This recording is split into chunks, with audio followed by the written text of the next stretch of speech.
Once again, welcome to the wonderful Manhwa Recap channel. Friends, before starting, I would like to tell you that the second season has started, which everyone was waiting for. As everyone loved it very much, and it became very popular. And from now on, all the chapters of this story will be uploaded on this channel. The name of that story is Max Level 100th Regression. So let's start Season 2, Chapter 43. Social media was flooded with the news. The 1.8 billion people who had gone to the other world decreased to just 90 million in 3 months. The economy was in danger due to the deaths of the young generation, and schools were closing all over the country. In a corner of the city, a fat man was reading the news on his phone. He had an axe in his hand and his clothes were stained with blood.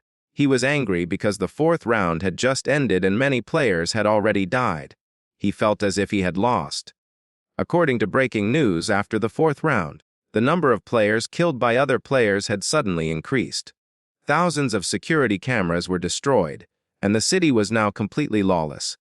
At night, players united and formed an online community against the government, raising concerns among citizens. The fat man smiled because he knew that if other players were in his place, they would do the same.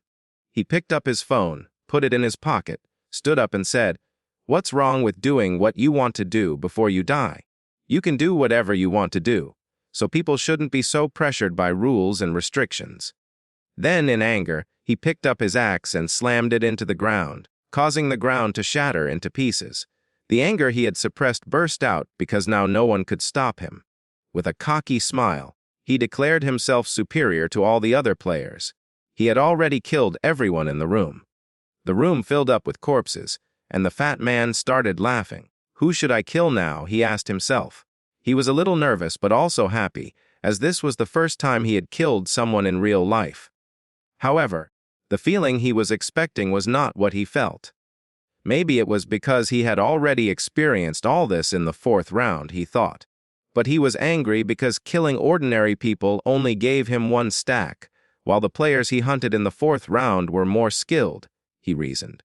Then he smiled again because he had acquired a new skill called absorption. Each time he killed enemies, his bar filled up, and once it was full, he got a random stat boost. The points he gained were proportional to the level of the enemy he killed. The fat man opened the door to the room. He was restless and wanted to kill players because they would give him more stacks. Curiously, he took out his mobile phone and remembered that they had mentioned a forum for players. Suddenly, a sinister smile came on his face when he got the idea to join the forum and kill players there. This way, he could earn even more stacks. He opened the forum. This was the country's first online forum created to help players and change the world. The PCW forum was conducting interviews for membership to ensure that only real players could become a part of this community. Before joining, the fat man had to fill in personal information, level, class, nickname, zone name, and round number. Only after filling this was he accepted for the interview. The fat man found all this very difficult because apart from giving information, he also had to give an interview. But he had no other option, so he filled the form. He was confident that no player would think that a player was killing other players. The next day, following the instructions, the fat man reached a place for the interview. According to the interviewer's message, he had to reach Welcome Cafe by noon, and he could wear whatever he wanted. He saw the signboard of the cafe, which said Welcome Cafe. But he started getting angry because the place was in the middle of the forest and no buses came here. He didn't think much and opened the door of the cafe. The thought came to his mind that if the interviewer turned out to be a fool, he would immediately attack and kill him. So he would kill him too. Inside, the cafe was more luxurious and sophisticated than he had expected. 2 people were sitting at a table and talking. One had green hair and the other was wearing a pink hood. They were the only customers in the cafe. On seeing the fat man, one of them stood up and asked, "Have you come for the PCW interview?" The fat man walked up to them and said, "Yes." The interviewer asked in a soft tone, "What is your last name?" The fat man replied, "Black Flame Dragon." They shook hands and the man introduced himself as the interviewer. The fat man began to sweat. He was about to ask in surprise when the interviewer asked, "Are you a player?" He laughed and then nodded yes. The interviewer introduced the player wearing a pink hoodie and told him his name was Little Cuckoo. He said that Black Flame Dragon and Little Cuckoo could become teammates, so he asked them to greet each other. The fat man greeted him and he responded, but the fat man was annoyed to see that such a weak-looking man was also a player. When they sat down, the fat man looked inside the cafe and commented that their business probably wasn't doing well because there were no customers or employees. The interviewer smiled confidently and replied that the place was isolated, so they had rented it for the interview. The fat man became curious and asked where the owner of the cafe was. The interviewer calmly replied that food was also served here and the owner was cooking in the kitchen. The fat man's curiosity increased and he started observing his surroundings even more carefully. He noticed that there was no camera anywhere in the cafe. The fat man started shifting impatiently in his seat and then finally asked, "So, when are we starting the interview?" The interviewer looked at him and replied in a calm voice, "We'll start in a little while. Another participant is coming." A few moments later, the sound of footsteps echoed in the room. A tall man entered in a sleek black suit, exuding calm confidence. His movements were measured, his expressions incomprehensible. The interviewer immediately straightened up and greeted him. "Welcome. May I know your name?" The man in the suit made eye contact with him and replied in a calm, steady voice, "Black Scythe." Here on the other side, online sitting had started and everyone had come online on their respective screens. First, browsing on his tablet, the man reported that another excellent player was Little Cuckoo, who always ranked 4th and 10th. Apart from these two players, there were 50 more players who were in the top 100 in their respective regions. Hearing this, the president's eyes lit up. He realized that he would now have to get busy conducting interviews. Then he drew attention to the 30-year-old who was fast asleep. Hearing the president's voice, he woke up startled and for a few seconds he did not understand where he was. The president became angry and asked, "Were you sleeping? What were you doing last night that you are so sleepy now?" He refused to listen to any excuses and directly ordered him to complete the 50 interviews by the next meeting. If he failed, someone else would take over his high-level candidate position. Still half asleep, Mary 30 promised to complete the task. Next, the president asked Lost Yak if he had contacted Black Scythe. Lost Yak took out his phone and calmly said that if that had happened, he would have informed him immediately. The president took a deep breath. For him, this was a big loss because if Black Scythe had joined, he would have directly got the executive position. Then he asked Yam T if she could get reporters to write more articles. The president said that we would need more marketing to bring Black Scythe into our team. Yam T replied with a smile, "If there is money, everything is possible." The president said confidently, "Don't worry about money. I will reward you properly for your hard work." Yam T was happy to hear this and thanked the president. Just then, Lost Yak's eyes widened in surprise. He immediately said, "Wait, Mr. Chairman. A new user has just sent a request to join the forum." The chairman became curious and asked who. Lost Yak stuttered and said, "Black Scythe." The whole hall went quiet. Coming back to the present, the interviewer greeted Black Scythe with an excited smile and asked, "Did you have any trouble getting here?" Black Scythe nodded and said, "Yes." The interviewer scratched his head nervously and apologized, explaining that this was the most private place they could find. Then he motioned for the others to sit down. The interviewer noticed that Black Scythe was very handsome and thought he would be quite popular with the girls. He pulled out a chair for Black Scythe, and as he sat down, the interviewer explained that they were also here for the same interview as Black Scythe. The fat man was clenching his teeth and fuming with anger. Just then, Little Cuckoo greeted everyone with a cough. Black Scythe appeared a little upset, yet a slight glint in his eyes and a slight smile on his lips revealed his amusement. Ryu Min introduced himself as Little Cuckoo. The fat man standing nearby flinched, his face uneasy. Fear gripped him after all. Black Scythe was the same player who had beaten him 5 times before. His fists tightened involuntarily, a wave of frustration boiling within him. He wanted to demand answers. Have they ever met each other in real life? What had he done to earn Black Scythe's hatred? Still, the words were stuck in his throat. The interviewer, oblivious to the fat man's inner turmoil, continued to look at him with expectant eyes. "Is something wrong?" he asked. "Won't you introduce yourself like the others?" Lowering his head slightly, the fat man finally muttered, "Black Flame Dragon." At that very moment, Black Scythe gave him a sharp, irritated look. The fat man's heart sank. Did Black Scythe really not recognize him? He was sure that telling him his username would instantly refresh the other's memory. But the realization hit him hard. Despite being killed by him so many times, he had never been important enough to be remembered. Meanwhile, Ryu Min quietly sipped his milkshake, though his thoughts were deep. He wasn't sure why Black Scythe was doing all this, but he knew one thing for sure, because this so-called Black Scythe was not who he claimed to be. His real username was Ki Rubingbang, a notorious conman who made his way into the game by amassing wealth through deception and fraud. He wasn't a famous person yet, but over time he rose to infamy upon obtaining the cloning rune, a skill he would later abuse to commit countless crimes. Ryu's eyes glared at the man. The harsh reality was that even criminals had gained power in this new world. But in a way, this was a good thing. It meant that it was easier to track them down. He had presented himself as a fund manager, but in reality he was nothing more than a fraudster. His real plan: to manipulate other players into lending him money using the name Black Scythe, only to disappear without a trace. The interviewer then placed a tablet on the table, scanning the information collected. Once they were identified, confirming, he leaned forward slightly. "Okay," he said, "let's start the interview." Turning his attention to Ryu Min, he asked, "Why do you want to join PCW?" Pretending to be nervous, Ryu replied, "The world isn't safe anymore.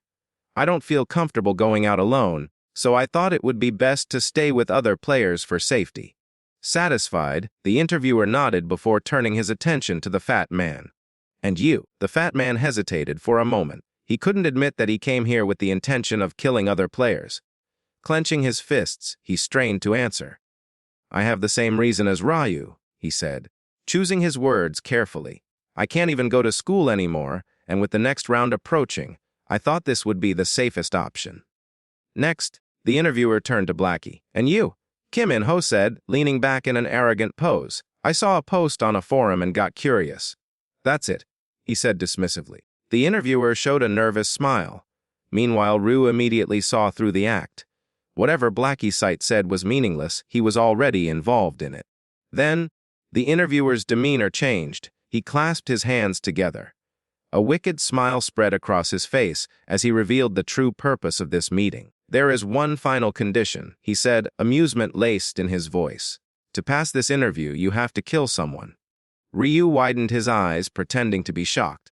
The interviewer, who was caught in the act, took the opportunity to explain further. "The government has already started cracking down on players. They are afraid of us, which is why they have turned their backs on us. But soon we will be in control." His voice became even stern, full of conviction. "We are no longer bound by laws. It is time for us to show them who really rules this world." Ryu kept playing, acting as if he was scared. The interviewer looked at him carefully and said, "If no one here is willing to do so, then you are free to leave. But understand this: if you leave now, don't expect any help from us in the future." Ryu wiped the milkshake cream from his lips, his mind contemplating the situation. It was clear that anyone who refused would be blacklisted. This whole setup was designed to force them to commit murder, to trap them into this brutal organization. The fake Black Sickle and the fat man remained silent, lost in thought. Seeing their lack of resistance, the interviewer smiled. "But there is no one to kill here," the fat man finally pointed out. The smile took on a much more sinister form. "Oh, don't worry," said the interviewer. "I have already made the necessary arrangements." Outside, the rain was pouring down hard, drumming on the windows like a rhythmic warning. The interviewer got up from his seat, signaling the others to do the same. The cafe owner noticed their actions and spoke. "It's still raining. You rented the place. You can stay here longer." The interviewer only offered a polite smile. "We appreciate it, but we're in a bit of a rush." Then, as if suddenly remembering something, he turned back. "By the way, where's the toilet?" The woman pointed to the far end of the cafe in the corner. And with that, the real game began. The interviewer pulled his car keys out of his pocket, his fingers tapping idly on the metal before turning to the cafe owner. "Can you do me a favor?" he asked, his voice sweet and easygoing. The woman, unaware of the hidden intention behind his request, offered a polite smile. "Of course. What do you need?" "I'm in a bit of a rush. Can you get my car from the parking lot?" Without thinking, the woman nodded. "Don't worry, I'll take care of it," he reassured her before grabbing a red umbrella and heading out.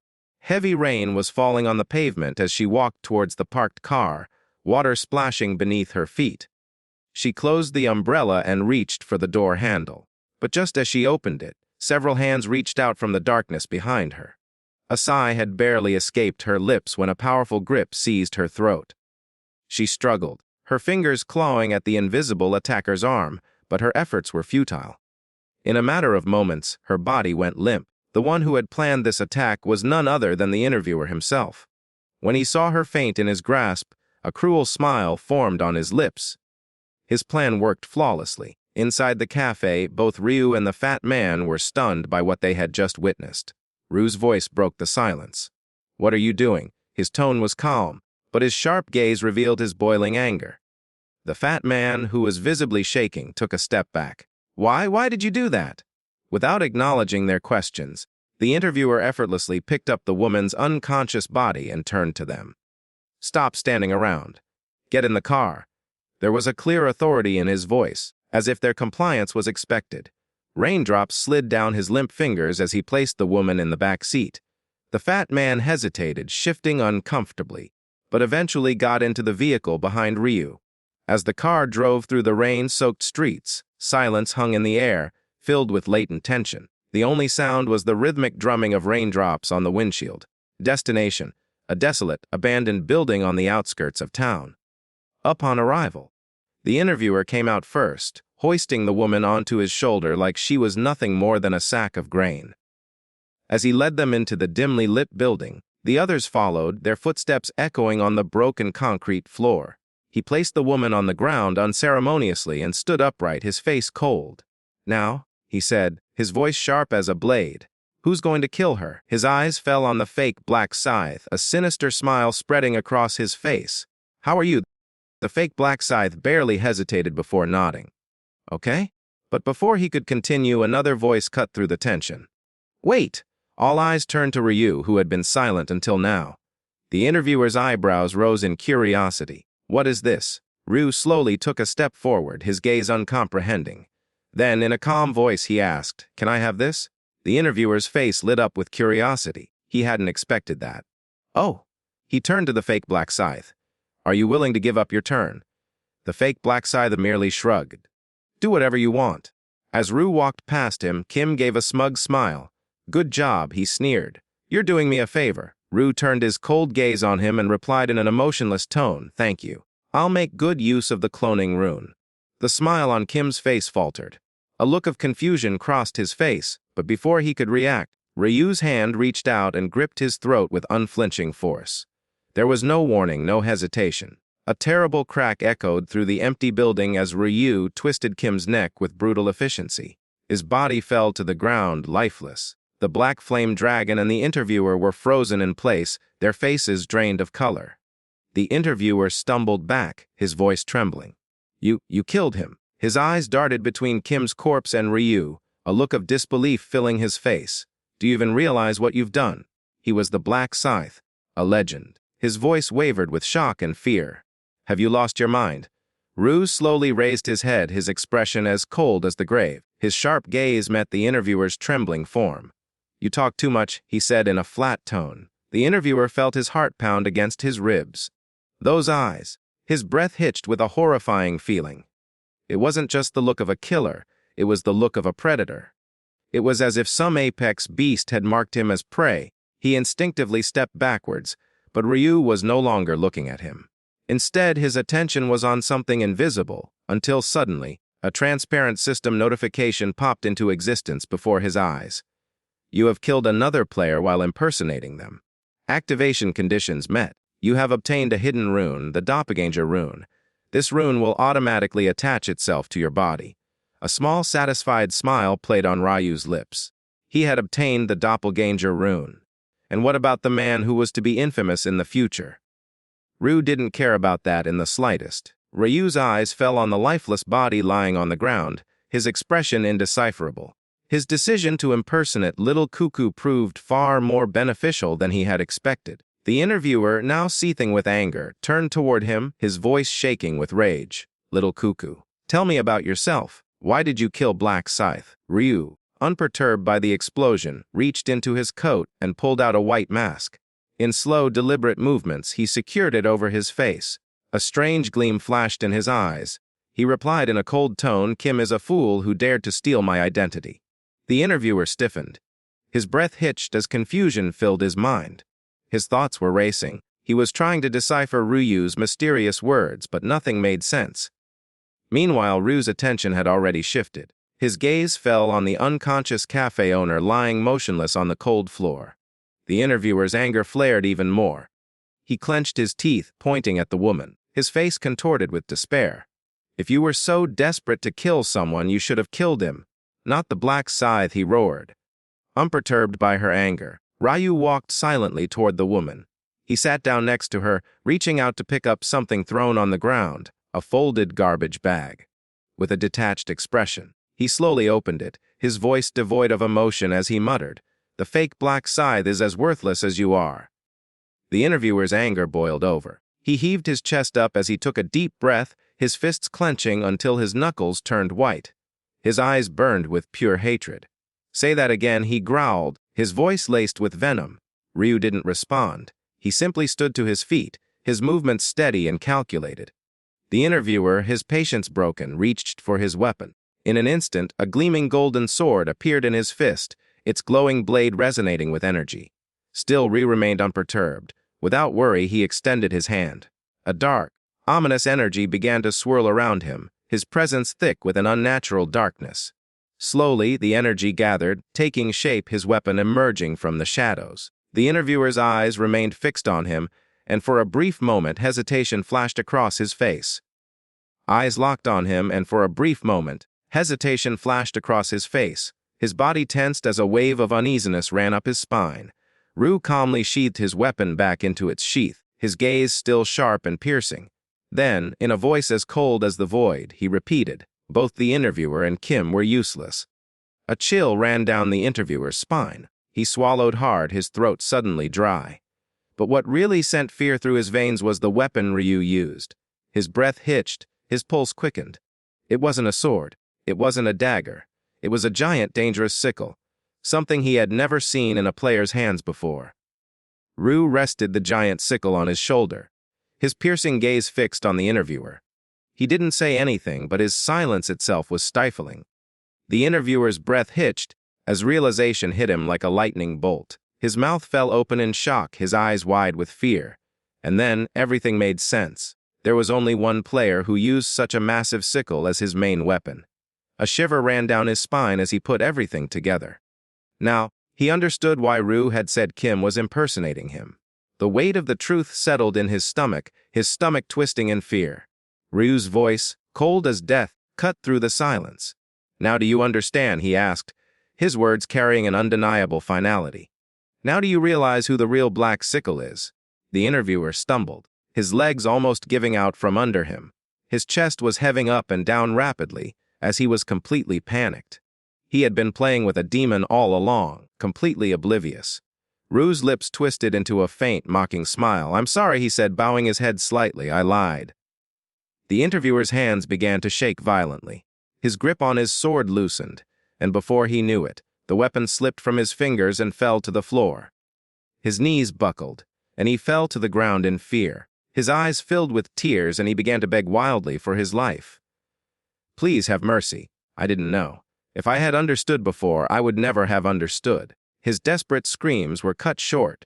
Ryu's eyes remained emotionless, and he didn't say a single word. No, before the interviewer realized what was happening. His world turned upside down. A sharp pain, then nothing. His severed head continued to roll across the floor, rolling meaninglessly, until it stopped in a terrifying manner near Black Flame Dragon's feet. A deep chill ran down Black Flame Dragon's spine. His breath stopped as he looked at the severed head, its lifeless eyes still frozen in shock. This terrifying sight sent shivers throughout his body. He thought, "This is the real Black Sickle." Terror settled deep in his chest. He's on a completely different level. What terrified him even more was that he hadn't even seen Ryu make any movement. He had only seen the interviewer's head hit the ground, By then, the blow had already been struck. Ryu slowly raised his gaze, making eye contact with Black Flame Dragon. There was an icy finality in his voice. Now, there's just the two of us. Do you know what comes next? A sinister gleam flashed in his eyes. If you have anything left to say, now is the time. Your moment has come. The Black Flame Dragon forced himself to breathe. His instincts were screaming at him to beg for his life. But the memory of the interviewer's quick death stopped him. He knew pleading would be futile. Instead, he clenched his fists, pinching himself. I won't waste time begging, he declared, his voice full of confidence. Ryu smiled. Good. Then, as if amused, he said, really? The Black Flame Dragon hesitated, then took a steady breath. I want to ask you something before I die. Ryu tilted his head. Go ahead. The Black Flame Dragon's voice was steady but full of curiosity. Why did you hit me 5 times in the 4th round when we first met?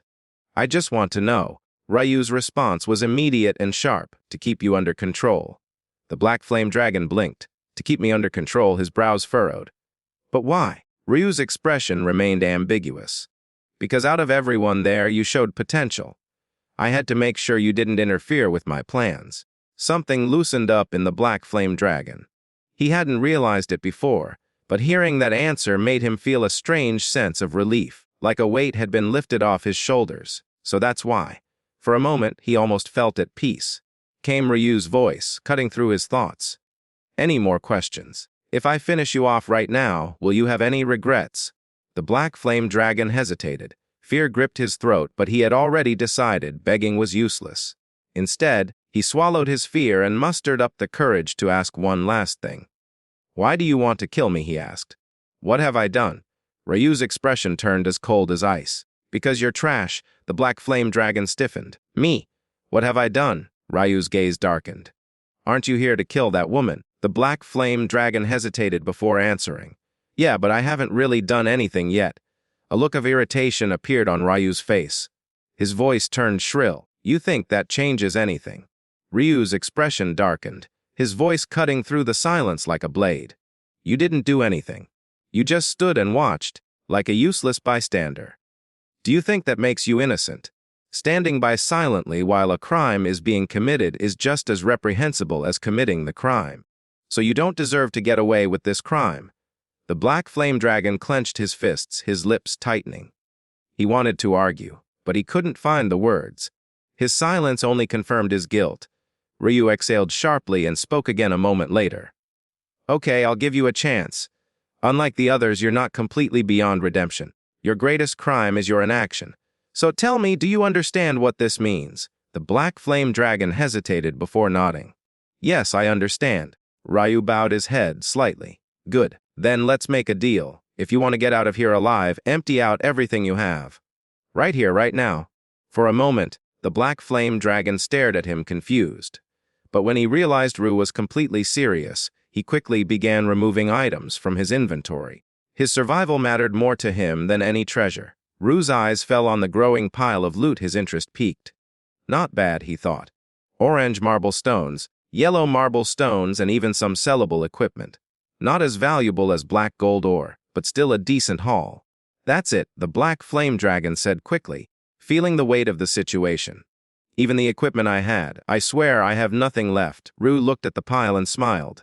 If I sell all of this, I can easily get 2,000 gold, more than I expected from him. Still, instead of taking everything, he casually picked up a few marble stones and some equipment, and stored them in his inventory. The Black Flame Dragon blinked in confusion. That's it, you're not taking any more. Ryu shrugged. No need. Keep the rest. It was a calculated move. The gear he had snatched from the corpses around them wasn't worth looting. It wouldn't sell, and Ryu had already decided he wouldn't waste time on unimportant pieces. He had already killed them without hesitation, because he knew they didn't have anything valuable. Realizing what had just happened, Black Flame Dragon cautiously asked, So does this mean you're letting me go? You're keeping your word? Ryu nodded slightly. Yes. A promise is a promise. Relief washed over Black Flame Dragon's face, and he took a deep breath. Thank you. Seriously, thank you. Ryu's tone remained cold as he said his last words. Leave differently from now on. Whether you clean up this mess or let it stay that way is your problem, not mine. Black Flame Dragon nodded seriously. I will. However, Ryu had already decided he would deal with that woman himself. The black flame dragon hesitated before speaking. I can help. But Ryu immediately stopped him, his voice as cold as ice. Forget it. How can I trust someone like you? Just go away. The black flame dragon bowed his head. Got it. As he turned and took his first steps to leave, a deep sense of relief filled his entire being. I'm alive, he thought, barely believing it. I was sure I would die today, but he actually let me go. Another thought came to his mind. Maybe the black scythe isn't as ruthless as the rumors say. I expected him to take everything from me, yet he only took a few stones and some gear, losing a few items I bought from the shop to save my life. That's a fair deal. Still, as he walked forward, an uneasy emptiness began to fill his chest. It slowly turned into anger.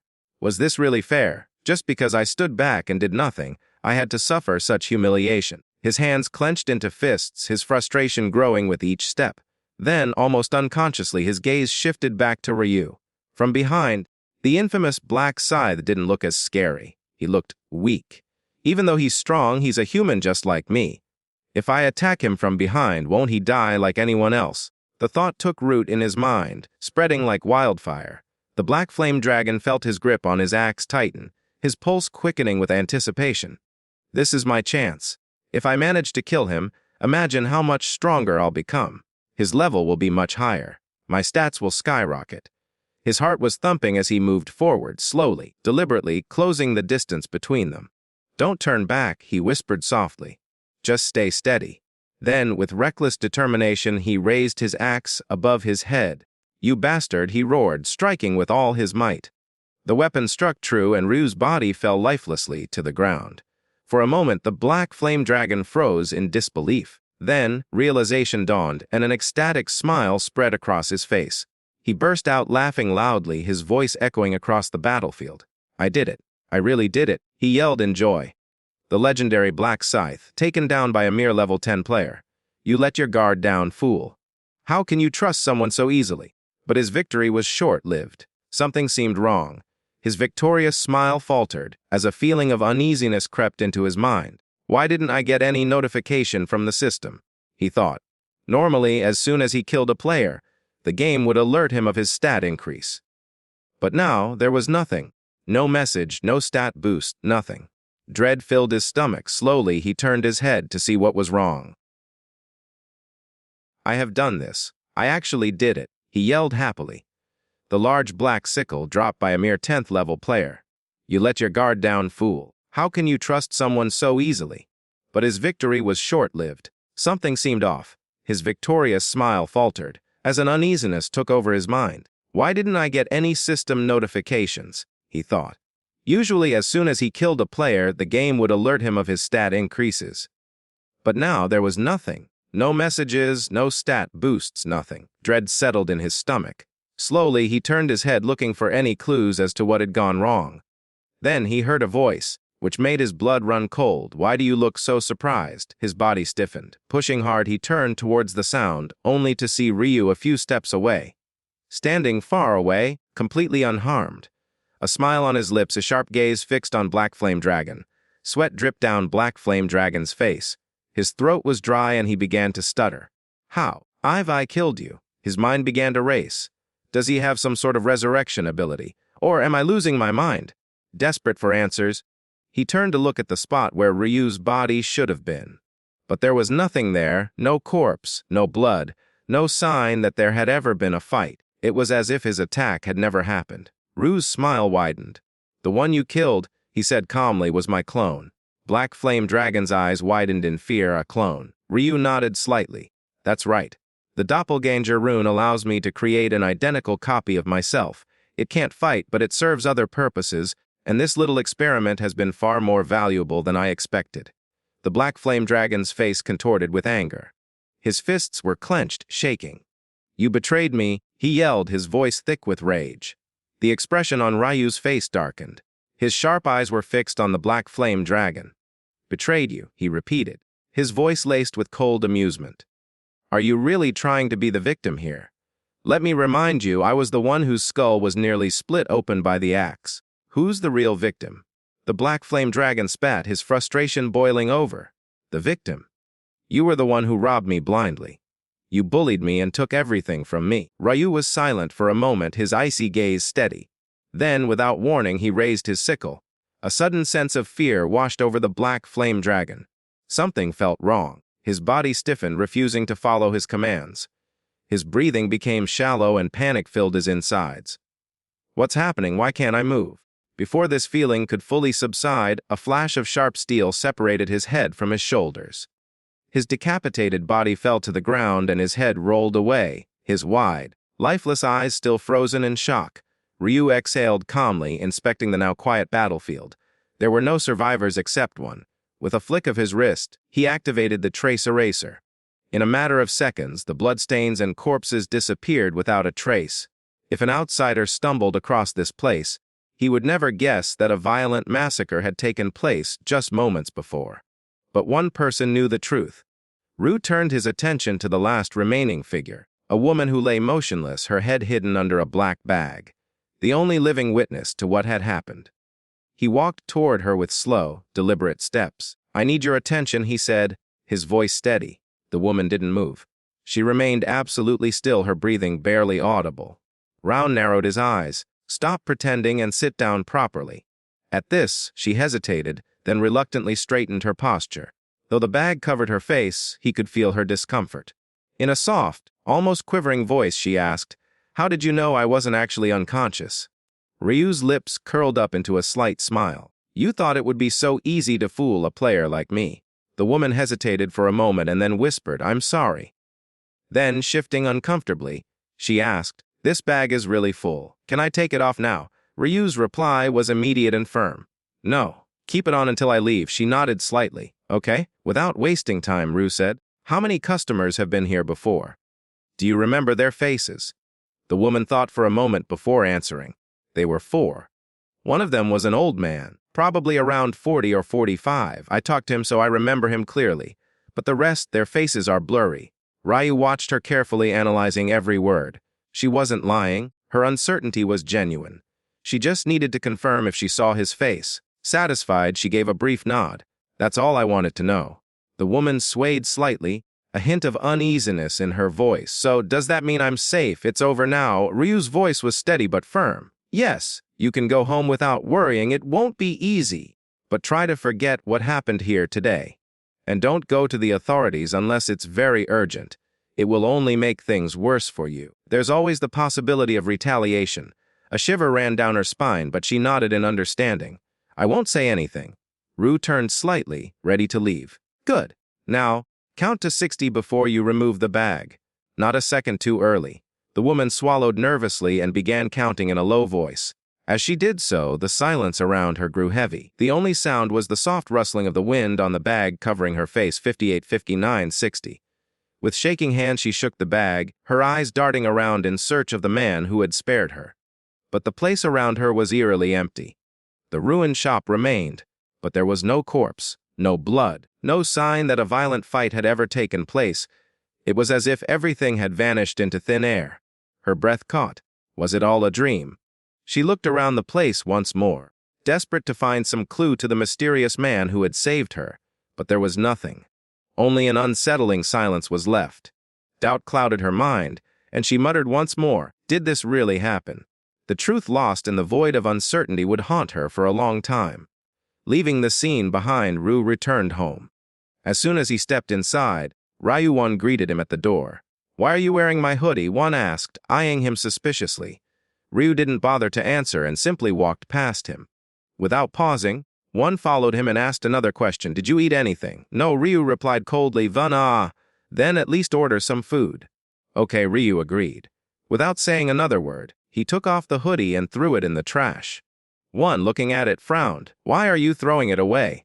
"I'll buy you a new one," Ryu said plainly. He had no intention of making one wear something that could cost someone else their life. One didn't press the issue. Instead, with a dejected expression, he mumbled, "Schools are closed, and with all these players running wild outside, I can't even leave the house." Ryu could sense the desperation in his voice. To boost his morale, he casually asked, "How about a trip to Everland?" One's eyes lit up immediately. "Really? Can we go?" "Yeah, so let's go." One's excitement was palpable. The next day, the brothers arrived at Everland. It had been a while since their last visit, and Ryu was relieved to see one's genuine happiness. "This place is still running," Ryu said as he walked in. "Most places like this have closed, but Everland is still running." As they passed a shop, they saw a family walking out, each of them wearing a pair of furry rabbit ears. One's eyes lingered on them for a moment, then he said, "I want to try them on too." They chose panda ear headbands instead. The next moment, they were both standing there, looking unexpectedly cute with the accessories. Ryu snapped a few photos, capturing this rare light-hearted moment. From that moment on, one wanted to try everything. They rode roller coasters, explored various attractions, and even watched pandas play in their enclosure. Ryu was content to see his little brother having fun without a care in the world. However, the mood changed a bit when one suddenly went silent. His excitement faded, replaced by a sad expression. Tomorrow. His brother was supposed to be back at that game tomorrow. Noticing one's discomfort, Ryu reassured him, "Don't worry, I'll be fine. I'll probably sleep a little longer when I get back, but that's it. It's dangerous, yes, but I know how to deal with it." One nodded hesitantly, but the worry in his eyes didn't lessen. Seeing this, Ryu patted his head lightly. "Will we see the safari ride next, April 30, 11:50 a.m. Sitting in his room, Ryu Min waited, mentally preparing himself to go to the parallel world. His resolve was firm, his mind was sharp. Just then, a message notification popped up on his screen. "Ryu Min. It's already midnight, isn't it? I'm really nervous right now, but I think everything will go smoothly this time. Let's not stress about it and focus on doing our best. Come on, fighting. We'll see each other again, alive and victorious." A quiet laugh escaped Ryu Min's lips as he read her message. "She's worried." That long message makes it clear. It wasn't surprising. After all, he had warned her in detail about the dangers of the 5th round. But she didn't need to worry. From this point on, he would be her shield. Starting from the 5th round, the zones were ready to merge, which meant he would finally meet Min Yuri. Even if it was just to take advantage of her buff, he had already decided to ensure her safety. "She's looking for the black sickle, but she doesn't know it's me," he smiled, checking the time once again. "Oh, what time is it? So, let's get started." As the clock struck midnight, Ryu Min's eyes slowly closed. In the blink of an eye, his consciousness faded. Darkness plunged him into the parallel world once again. As Ryu Min's eyes opened, he saw a familiar sight. A vast field of grass stretched out before him, reminiscent of the battlefield from the 1st round. One by one, figures appeared around him, avatars of the remaining players, summoned to the field just as before. For Ryu Min, this scene was nothing new. He had seen it happen many times. But for many others, it was different. There was tension in the air, and it wasn't just because of the round ahead. The crowd had thinned out considerably. "What? Is it really all of us?" Someone muttered. "There's no way. More players will arrive soon. Don't fool yourself. Last round, we had about 500 left. Now that I think about it, yes, the numbers seem about right. It's too quiet, something seems off." As whispers of uneasiness spread through the group, a familiar presence descended from above. Suddenly a figure appeared, a glowing creature with glowing wings, his smile full of amusement. "Welcome, humans. Congratulations on making it to the 5th round. Hee. The angels' voices were light, but not a single player showed any enthusiasm. Their expressions were serious, their gazes filled with silent contempt. Of course, none of them had any affection for these so-called divine beings. The angels were the ones responsible for throwing them into this merciless death game. "Hey, why such long faces? Cheer up, will you?" the angel said. "You all spent a lot of time last round, didn't you? Killing each other so enthusiastically, hee. Her laughter echoed throughout the arena, adding to the quiet indignation of the players. "Ah, I get it. Not in the mood to joke around today," the angel said, feigning disappointment. "Okay, then I'll get serious." Her earlier mischievous expression faded and was replaced by a more businesslike demeanor.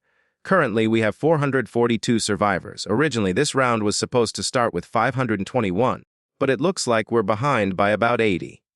I think some of you have decided to settle your differences outside of the game as well." A wave of tension spread through the crowd. The numbers went down again. Why do they keep going down like this? The angel, unfazed by their reactions, continued. "Well, whatever happens in your world is none of my concern. However, there are only a little over 400 of you left, so things are going to start to get a little dull. A sinister smile formed on the angel's lips. So, I took the liberty of making something special.